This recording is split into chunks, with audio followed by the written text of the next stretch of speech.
Hey everybody, Coach BK here. So wanted to make a video on bike safety, kind of some bike handling management tips with a stern voice. So we need to be more mindful and more aware when we are on the bike. We need to pull our big girl panties up and learn how to manage the bike well, to ride the bike, to drive the bike, not let the bike or the ride drive you. Okay, we need to be a little more aggressive, a little more confident. We need to have skills. We need to be mindful. Okay. Probably the biggest motivation for me making this video is just got back from Ironman, Texas, and was probably one of the worst bike rides that I have ever had. The talk about the course, the bike course, not an exaggeration. There were bike groups that were maybe 30 strong, maybe bigger. The way that the bike was laid out on a closed highway enabled people to cheat, enabled people to draft, enabled people to ride in packs, to cheat, because you're drafting off each other, and create an incredibly unsafe environment. I myself was passed by these packs numbers of times, on the left and the right, very close. There was no talking of on your left. It's scary, nerve-wracking, made for the bike to be incredibly unpleasant. I don't need to rehash any more about that race. However, so for folks that coach with me, or for folks that like to listen to what I have to say, here is my stance on how you should manage yourself on the bike. So, number one, there is no drafting. Triathlon is an individual sport. If you're going in a group and it's super windy and you're struggling getting back, fine. However, the way I train, I don't draft. I do not draft when it's windy and it's easy to get a little bit of help from somebody in the front. I do not do it. I don't do it. There's a rule that if you're drafting behind somebody, being pulled by somebody, you are not in arrow, period. You are not. If it's windy and there's other people around and they say, hey, I'll pull you, I don't do it. Could be windy on race day. I don't cheat. I don't draft. Train like you race, period. Train like you race. Train like you race. So don't draft, okay? Do it yourself. It'll make you better anyway, okay? If you want to learn and you go out on group rides and you are not in arrow, it's a different skill set, and you need to understand what that skill set is.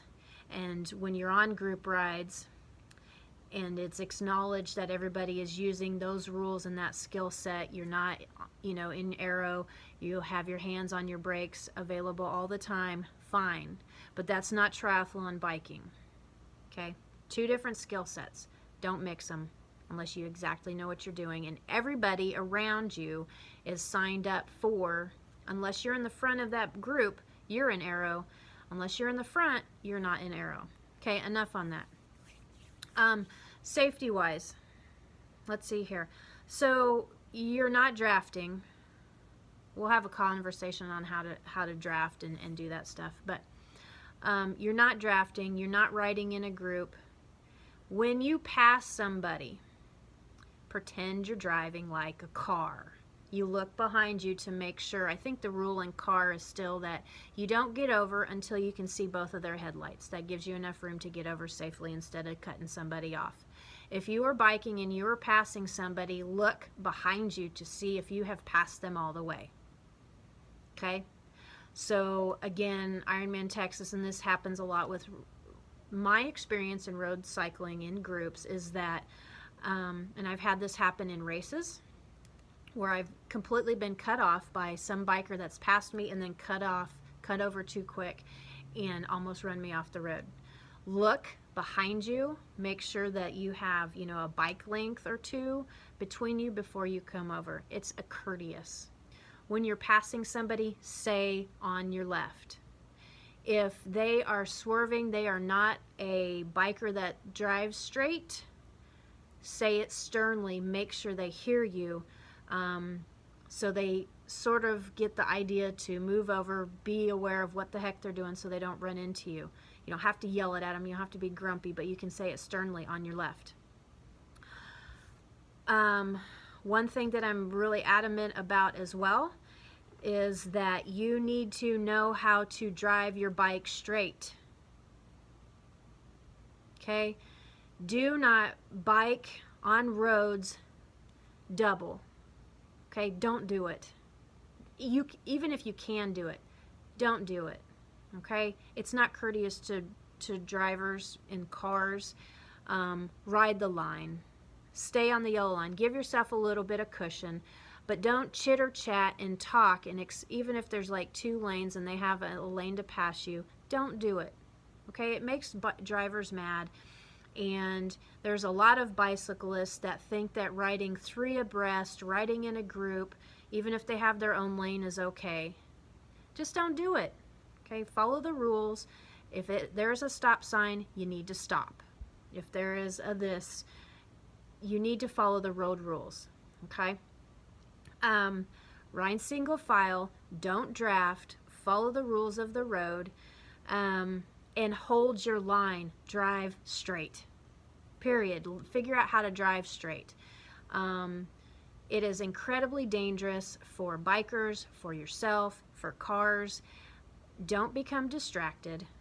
Don't be you're not mindful enough. If you're new to biking, don't be an arrow if you can't drive straight. You need to learn how to drive straight on the line, hold the line. There's just so many different reasons why this is so important.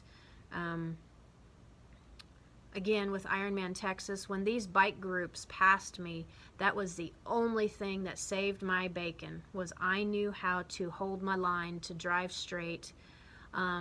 Sometimes when cars are passing you, you'll get pulled over, sucked over a little bit. You need to know how to hold your line. You need to have your core involved. You need to know how to pedal. You need to know how to balance and be strong in aero. You're not being lazy. You're not being, just kind of hanging out. You're always on point. You're always paying attention. You're always looking. You always know what's around you. You're not relying on anybody else but you on that bike. And so holding your line, in Ironman Texas, when those bike groups passed me, that's the only thing that saved me, because I was sort of freaking out. I was like, holy shit. But I was able to hold my line and keep pedaling and stay right on the line, because there was bikers right alongside of me, just like 30 of them. It was ridiculous. Anyway, hold the line, drive your bike straight. So that means, and this is why I talk to you guys about water management, fuel management, etc. Okay, why I'm not a fan of the bike bottles behind you. If you are looking behind you or reaching behind you, you are not driving straight. Okay? If you want to do that and you look around and you're a triple dog sure that there is nothing around you, then reach behind and get it. But it's incredibly dangerous. It's a risk that you don't need to be taking.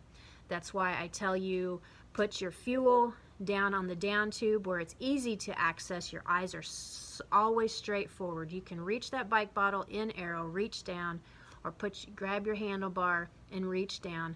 Eyes are always forward. Why I strongly encourage you guys to have aero bottles on the front that you don't have to mess with. It's easy to put your mouth on that straw. There's minimal risk, minimal futzing around, and you're getting your water constantly. Okay? This is not just added expense. It is safety, and we need to give due diligence to the bike. futzing around with your food and stuff like that, ripping containers open and stuff like that. Be smart, okay? Think about what you're doing. You're in aero, you're just resting, and you might be going 15, 17, 20 mile an hour. Think for a second before you take chances. Think for a second before you decide, I can't get this open, so I'm going to still struggle with it. Just stop your bike and do it. Okay? Look around, pull over, do something. Don't take risks you just kind of become jaded with it. You need to learn how to drive straight. You need to learn how to manage the things that you're doing on your bike with your eyes constantly forward. You need to look around to make sure you know where you're going, what you're doing. Hopefully if cars are there, whatnot, you're sharing the road, hold the line, follow the traffic rules, and be aware of what in the world you're doing, because the risks and the consequences are exponentially high. I know somebody that came out of Ironman, Texas, and I have no idea why the accident happened. It's not the point. The point is that she has 5 broken bones now. Serious business. You need to know what you're doing. You need to not take risks. You need to set yourself up, practice train like you're gonna race, and be safe. Okay? For everybody involved. The cars, other bikers, yourself, the people at home, etc. Okay, last thing I want to talk about is bike stations. Ironman bike stations are awesome because they're generally the same throughout. They have water, Gatorade, food, Gatorade water, porta potty, the first aid and penalty box are kind of in the front. You look, you say, hey, volunteer, thank you, I want a water. You look around. We'll have another video of this specifically happening, but you slow down a bit, you look around, space yourself out, call to the volunteer what you need, make eye contact or point to the one that you're going to engage with, slow down a bit, and you grab that water bottle, and a good volunteer will kind of run along with you a little bit, and you grab it, and you do whatever your system of hydration dictates that you do, okay? You can put it down in your shirt. Do not reach behind and put it down there behind you in a bike station. There are just so many things going on in bike stations. You need to be safe. You need to keep going, get in and out well. If you need to stop, be super duper duper duper mindful of getting back into traffic, etc. Okay? So, you guys are going out. It is, finally getting warm enough to go out. Cars are out, holidays are coming up, summer is coming up. The texting when driving is becoming a big fat issue, so another thing to do is to find safe bike routes. Don't assume that cars are going to make it safe for you. Find safe bike routes and stick with them. Have the skill set, develop the skill set of what you need to do, and practice that train like you race, okay? Take responsibility for you on that bike, okay? And I would challenge each and every one of you, especially if you're a member of the Wolf Pack, each and every one of you, listen to this and then tell me, message me, what's the one thing, the first thing that you need to work on that you heard from this video. Message it to me, okay? Bike safety is imperative. It's imperative, okay?